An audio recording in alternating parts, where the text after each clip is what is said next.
Factors affecting resistance, ठीक है। Factors factors affecting factors affecting resistance.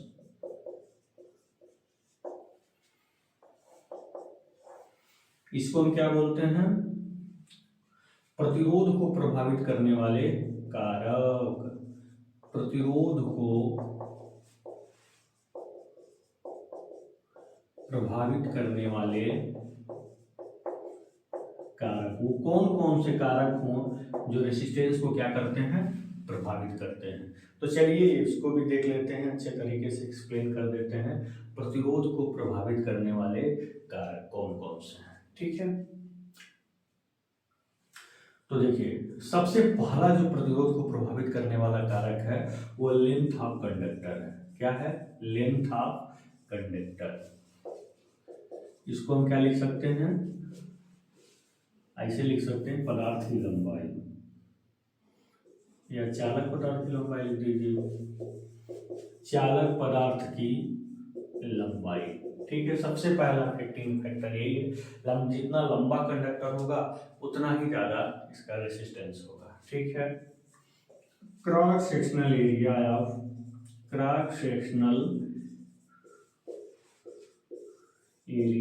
Conductor, ठीक है।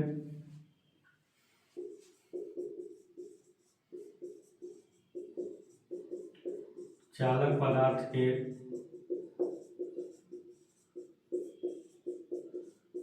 अनुप्रस्थ काट का क्षेत्रफल,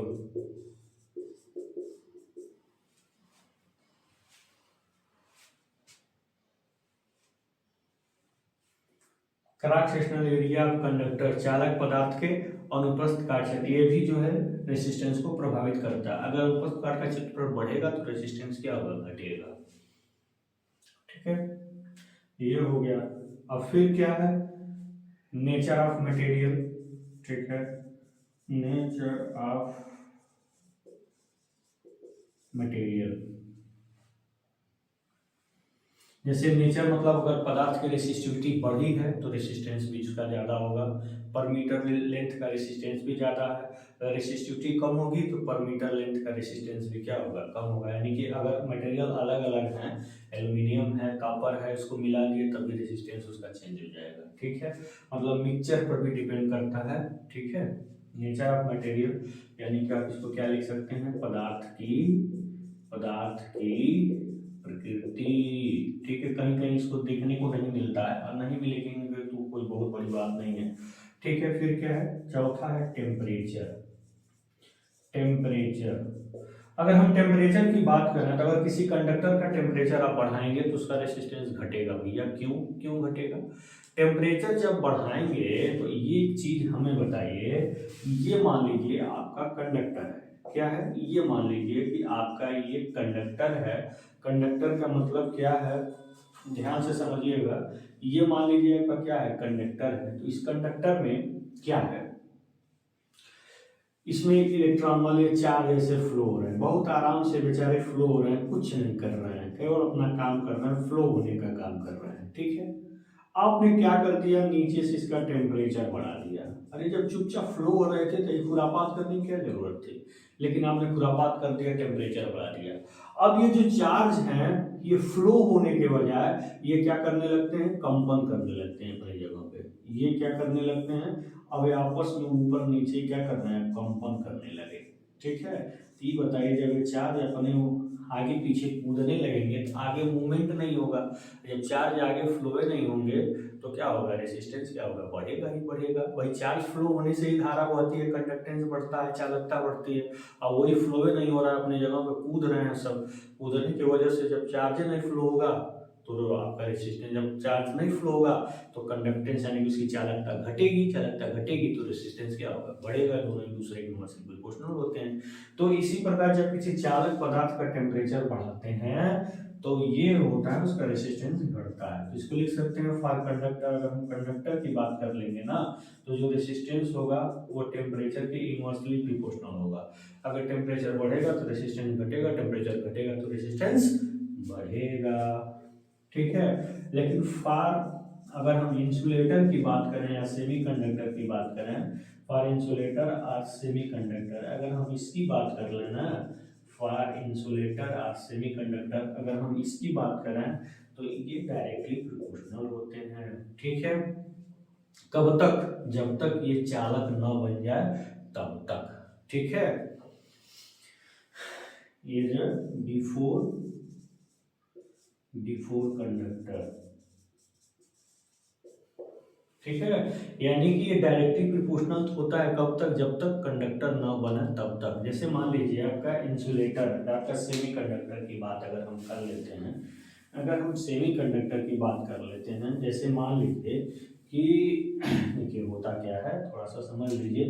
ये आपके इसमें जो आपके इलेक्ट्रॉन है ये कोवैलेंट बॉन्ड से क्या है, बंधे हुए हैं बेचारे, ये मूव नहीं कर पा रहे हैं। ठीक है, ये क्या हो रहा है, मूव ही नहीं कर पा रहे हैं। ये कोवैलेंट बॉन्ड से ये इलेक्ट्रॉन जो होते हैं परमाणु से क्या है, बंधे हुए हैं, ये मूव नहीं कर पा रहा है। जब इसके टेम्परेचर आप रफ डायग्राम बनाए, जैसे टेम्परेचर आप देंगे तो ये जो बंडवा है ना, ये टूट जाएगा, ये जल जाएगा। ठीक है, ये जो बॉन्ड जब टूटेंगे तब ये बेचारे पूरा मूवमेंट इनका फ्लो होना शुरू हो जाएगा। ठीक है, यानी कि पहले क्या था, ये बॉन्ड से बंधे हुए थे, एटम से, ये बॉन्ड से बॉन्ड बंधन से बंधे हुए, केमिस्ट्री पढ़िएगा, बॉन्ड से बने हुए थे, ये मूव नहीं कर रहे थे, रेसिस्टेंस ज्यादा था। लेकिन आपने क्या कर, जैसे ही टेम्परेचर आपने दिया अब ये मूव करने लगे, यानी कि चालकता इनकी बढ़ने लगी, यानी कि रेसिस्टेंस घटने लगा।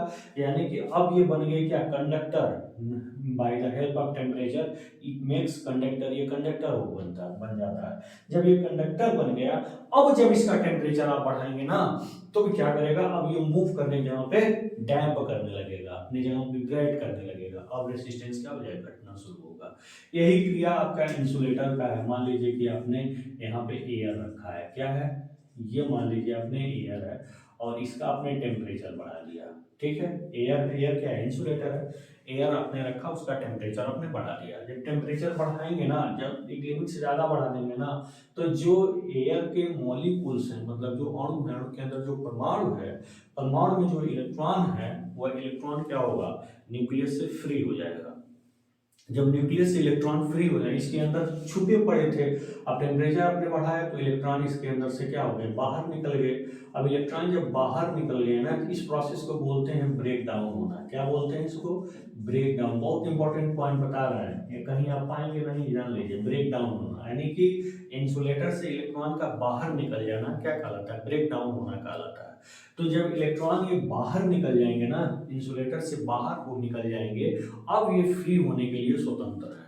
ठीक है, अब वो जैसे इनको वोल्टेज मिला, अब ये फ्लो होने लगेंगे, यानी कि जो इंसुलेटर एयर था ना बेचारा, अब ये कंडक्टर बन गया with the help of temperature. जब टेम्परेचर बढ़ता है तो इनके मॉलिक्यूल्स जो है, एटम जो है, क्या हो जाते हैं, ब्रेक डाउन हो जाते हैं, इलेक्ट्रॉन उसके अंदर जो चिपका पड़ा था फ्री हो जाता है, फ्लो होने लगता है। ढेर ऐसा घटनाएं आपको होती हैं हाई वोल्टेज की ट्रांसमिशन लाइन में, जहां हाई वोल्टेज होता है, यानी कि वहाँ हीट भी ज़्यादा होगा, चार्ज फ्लो होंगे, ज़्यादा टकराएंगे तो हीट भी ज़्यादा होगा, तो उस कंडक्टर के आसपास के जो एयर होते हैं बेटा ना, वो ब्रेक डाउन हो जाते हैं, उसमें करंट फ्लो होने लगता है, जिसको आर्क कहते हैं, आप देखे होंगे। उसी करंट को जो एयर में फ्लो होती है वही आर्क होता है, उसी इफेक्ट को कोरोना इफेक्ट बोलते हैं। ठीक है, अब बरसात के समय में, जाड़े के समय में आप देखिएगा ऐसा होता है। ठीक है, कंडक्टर आगे पढ़ेंगे इसके बारे में, डिटेल आपको स्टडी कराई जाएगी कि इंसुलेटर से भी करंट पास हो जाती है, एयर में जो करंट पास होती है तो वही स्पार्क होता है, वही आर्क होता है। ठीक है, तो ये हो गया आपका।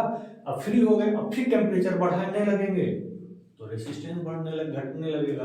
टेम्परेचर जब आप बढ़ाने, मतलब अब कंडक्टर बन गया ना, अब टेम्परेचर बढ़ाएंगे तो क्या होगा, अब मूवमेंट इनका, अब इनका जो मूवमेंट है, अब अपनी जगह पे क्या हो गया, बढ़ने लगा ये अपनी जगह पे। जब आपने टेम्परेचर बढ़ाया तो अब ये क्या कर रहे हैं, अब ये अपनी जगह पे विब्रेट कर रहे हैं, मूवमेंट नहीं कर रहे हैं। तो टेम्परेचर जब बढ़ गया ना तो रेसिस्टेंस बढ़ता है, ध्यान दीजिएगा, यहाँ पे रेसिस्टेंस डायरेक्टली प्रोपोर्शनल होता है, ध्यान दीजिएगा, थोड़ा उल्टा हो गया है यहाँ पे। ठीक है, ये ध्यान दीजिए, टेम्परेचर अब बढ़ाए तो इनका विब्रेशन होने लगा ना, जब मूवमेंट इनका नहीं हुआ, विब्रेशन जब होने लगा तो रेसिस्टेंस बढ़ने लगा, यानी टेम्परेचर बढ़ने पर रेसिस्टेंस क्या हो गया, बढ़ने लगा। ठीक है, किसके लिए, कंडक्टर के लिए। लेकिन इसमें स्टार्टिंग में टेम्परेचर बढ़ाने से रेसिस्टेंस घटेगा, यानी कि कंडक्टेंस बढ़ेगा, लेकिन बाद में जब तक वे कंडक्टर बन जाएंगे तब जस्ट अपोजिट वर्क करेगा। ठीक है, तो ध्यान दीजिएगा ये उल्टा हो गया था, इसको सही कर लीजिएगा। ये हमारे कहने का मतलब था। तो हमने जो भी आपको बताया फैक्टर्स अफेक्टिंग रेजिस्टेंस में आपको हमने क्या बताया कि जो आपका रेजिस्टेंस होता है ना कंडक्टर में, वो टेम्परेचर के डायरेक्टली प्रोपोर्शनल होता है। टेम्परेचर बढ़ाएंगे तो रेजिस्टेंस बढ़ेगा। क्यों? क्योंकि ये इलेक्ट्रॉन मूव करने की जगह पे अपनी जगह पे कंपन करने लगते हैं। जब उनका मूवमेंट नहीं होगा तो रेजिस्टेंस बढ़ी तो गया, उनके मार्ग में बहुत ज़्यादा बाधा आ गई, यानी कि रेजिस्टेंस बढ़ ही नहीं रहे हैं, वो रेजिस्टेंस बढ़ेगा। ठीक है, तो कंडक्टर का ये हो गया। लेकिन इंसुलेटर सेमीकंडक्टर में हम क्या देखेंगे, जो बॉन्ड होंगे टूट जाएंगे, बॉन्ड टूट जाएंगे तो इलेक्ट्रॉन फ्लो होने लगा। इलेक्ट्रॉन जब फ्लो होने लगा दोस्तों, तो हुआ क्या कि वो रेजिस्टेंस क्या होगा, कम होने लगेगा। फ्लो होने लग रहा है तो अब रेजिस्टेंस भाई उसके मार्ग में जो बाधाएं थी कम हो गई, यानी कि रेजिस्टेंस क्या होगा, कम हो गया। जब वो कंडक्टर बन जाएंगे ना, तब फिर R directly proportional to T हो जाएगा।